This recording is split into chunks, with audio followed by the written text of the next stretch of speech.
You want to concentrate on businesses? Let's do that. And we are back live at filmcreditswork.com. I'm Nancy Skinner, your host. Co-piloting with me this hour is Ely. How do you say your last name? Barda. Ely Barda. Barda. H is silent. And Ely has spent a lot, as an actor, spent many years in LA only to return home. Yes. And have his life transformed. And transformed is a good word. So, like, what does that mean, transformed? Well, I was in Los Angeles, like the thousands of other people pounding pavement. I didn't know anybody. I wasn't one of those, kids that my uncle wasn't Francis Ford Coppola. I didn't have the connections, so it was just the obvious good looks. Oh, well, but thank you very much. It's my mother and my father. I was just out there trying to make it. I didn't even know what. I wanted to do stand-up comedy. I was doing comedy in Arizona. I went out there and started doing comedy. Natural progression was to continue on with acting. But I was successful in Los Angeles, but never successful to the point where I became a celebrity or anything. I was just making a living. Just enough, every time I'd get that check, I'd pay the bills and I'd be broke again. After a while, I just realized how much I loved acting and said, let's just go do theater in New York. And then I got even poorer. And when the film incentive came, I was able to just come back here and start working like right away.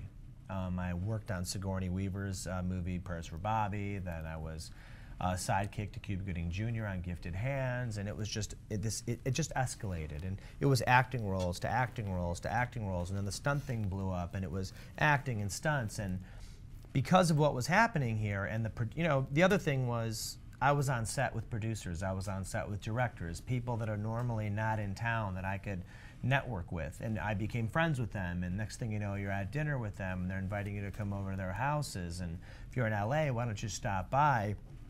And then that progressed to something that never happened for me in LA as well, where it opened up the opportunity. I did a movie called Restitution with Mark Mathis, who produced Precious. And great movie. Mark invited me to go to Texas to stunt coordinate a movie called 7 Days in Utopia, starring Robert Duvall, Lucas Black, and Melissa Leo. And I ended up becoming one of an associate producer on that project. And again, next thing you know, I'm getting involved with production. I'm getting involved with so many other elements of film that I've always been interested in. And that door was opened because of the Michigan Film Incentive and the Michigan Film Investment. And now that is something that I'm parlaying into a career. I am now involved in developing a few different television shows. I'm developing a film that's going to be shooting in Europe. And all of these elements of the film industry have now come to fruition, and it's all because of what happened here in Michigan. I could honestly say that if the Michigan film tax investment did not happen, then I would probably be in New York bartending, writing something, having my fingers crossed. My fingers are no longer crossed. I'm doing it, I'm working, just like people like Eddie, and it's happening for me. And I'm very sad about what's happening right now because of the momentum that we had with the film industry here. And I'm a supreme optimist, and I know and I feel in my heart that it's going to stay, and that the state's going to do the right thing. And they're going to understand that there is a huge difference between this industry and trying to cut this program and all of the other things that they're trying to affect with the budget cuts. So this gives in so many ways. There's so many levels of how the film industry gives to the state of Michigan.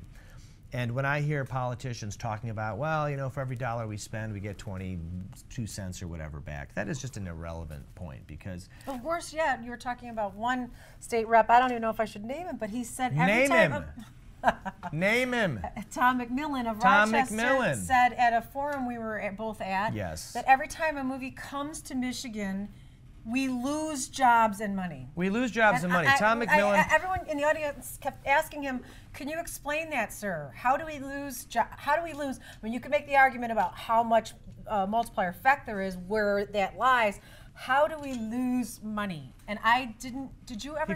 He could not answer the question. I think I First of all, he had all of his facts wrong. He was quoting people, and it just didn't. He's a politician. If you're going to, but how do you lose money? How does a movie come here and we lose money? The state looks at it. Someone like Tom McMillan looks like, this is just a subsidy. We're just giving money to anybody. Why don't I give money to the guy that owns a Coney Island? Why don't I give money to the guy down the street? If we just gave money to everyone, everyone would be doing great. But that's just so short-sighted. That's somebody that has absolutely Well, it's no a misunderstanding of how the rebate, how it works, because Absolutely. I mean, something is better than zero. The rebate right? was created to create jobs, to build an industry, to build an infrastructure, to build something, to have an industry come into the state, which is why it's an incentive to bring business to the state of Michigan. What business? The business of entertainment, the business of jobs, the business of creating an industry here.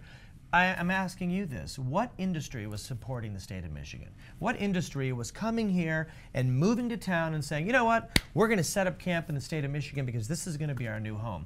I can't think of one. Little businesses, sure, but not even them. The film industry came and said, hey, we really appreciate this incentive.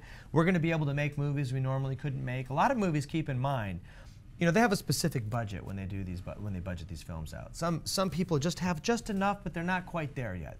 The film incentive allowed people that normally couldn't afford to make their movie now make their movie. Right. And creating hundreds and hundreds and thousands of jobs.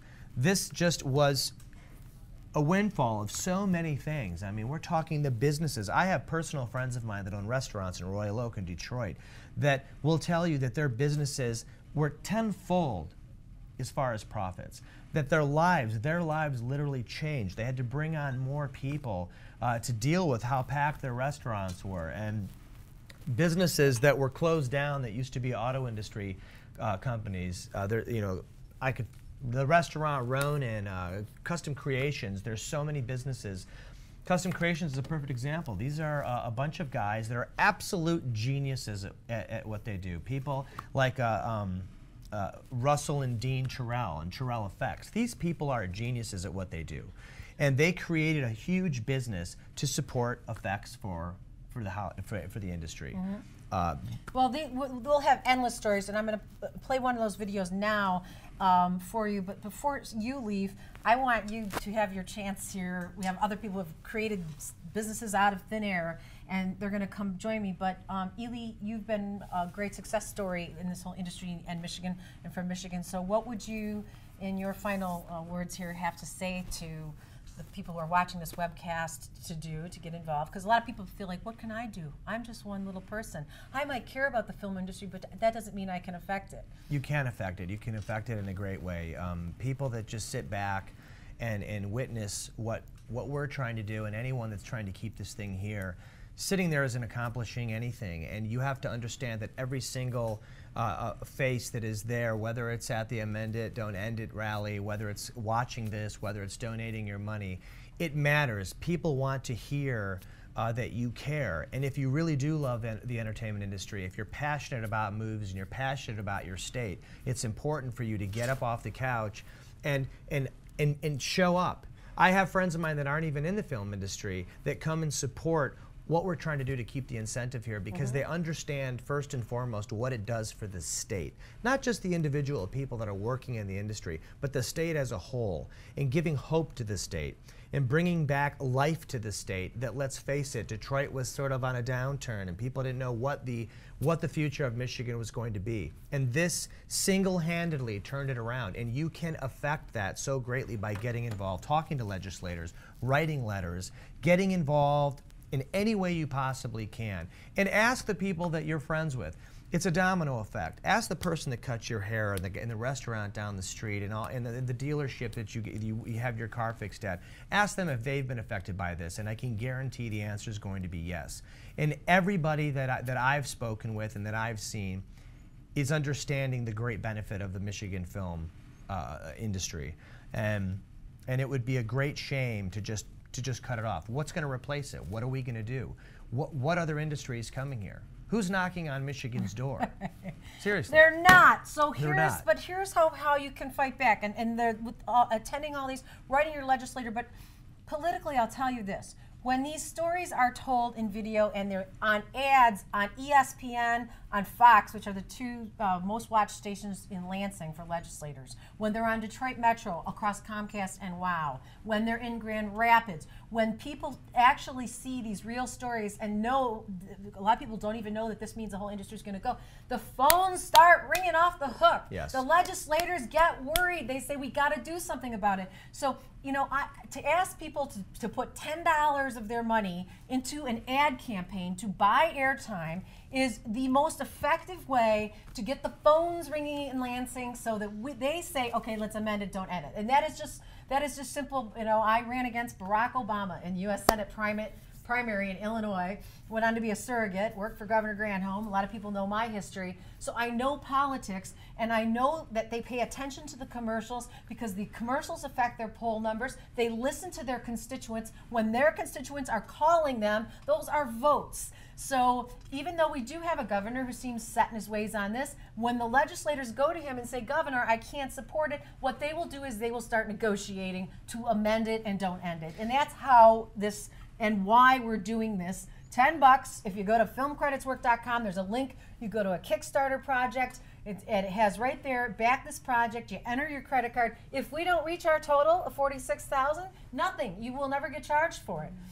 If we do, these ads will be on across the state all of next week. You will see these ads, the stories, the videos we've been collecting, the one I'm going to show you now, many of them, in 30-second ads that will move legislators to reconsider killing off the Michigan film. Absolutely, and one more thing. I've spoken with a lot of the elected officials, and it's something as simple as this. If you call your representative in your district, it's very easy. It's very easy to access those phone numbers, and just call and say, nothing but, I support the Michigan Film Incentive. I support the Michigan film industry. You don't have to embellish it. If you want to, feel free to. But what they do is when you make that call, that's one vote. That's one vote. And if everybody calls in and says just that one sentence, I support the Michigan film industry. Please don't kill the Michigan film industry. Tell them your name, tell them where you're from, and hang up the phone. That's one vote. And at the end of the day, their assistants are going to tally all those up and say, hey, Mr. Representative, 350 people called today in support of it in your district, 1,000 of them. And those are very important things for you to do. And don't think it doesn't matter. Look how easy we've made it for. So if you go to filmcreditswork.com, yes. You don't know who your state rep is or your state it's senator. all right there on the It's right site. on the website. You put your zip code in, yes. your address, and it'll tell you, give you the phone number. Take the next minute. If you're watching right now, it's going to take you 1 minute to go on the site, find your district representative, and make a quick phone call. Send an email, whatever's easiest for you, and it makes a huge difference. It's not something like, oh no, let me put in some more Gino's Pizza Rolls. Take a minute out of your life and call, because it makes a huge difference. If you know anybody that is in love with this industry or sees the effects of what it has done, don't think like, oh, well, I own a dry cleaners, nobody cares what I think. Yes, they care. If you're a car salesman, if you work at Starbucks, it doesn't matter. Make the phone call and let them know how important this is for the future of the state, for the future of the youth of the state. It matters. And it will make a difference, and you can make a difference. You can make a difference. So and people like Nancy are making a difference, and I thank you so much for letting me come on here and spend some time with you. He's going to be our big celebrity from Michigan. Someday we'll be saying, did you know Ely I hope so. Did you know Ely Barta was from Michigan? I hope my mom and dad one of these days. My dad would say things like, so I hear you're working in the Hollywood. Oh, yeah, those guys think they're a bunch of big shot, huh? So they're here in the Michigan, yes? Yeah, Dad, Hollywood's in Michigan. You know, what you know about the Hollywood, you know?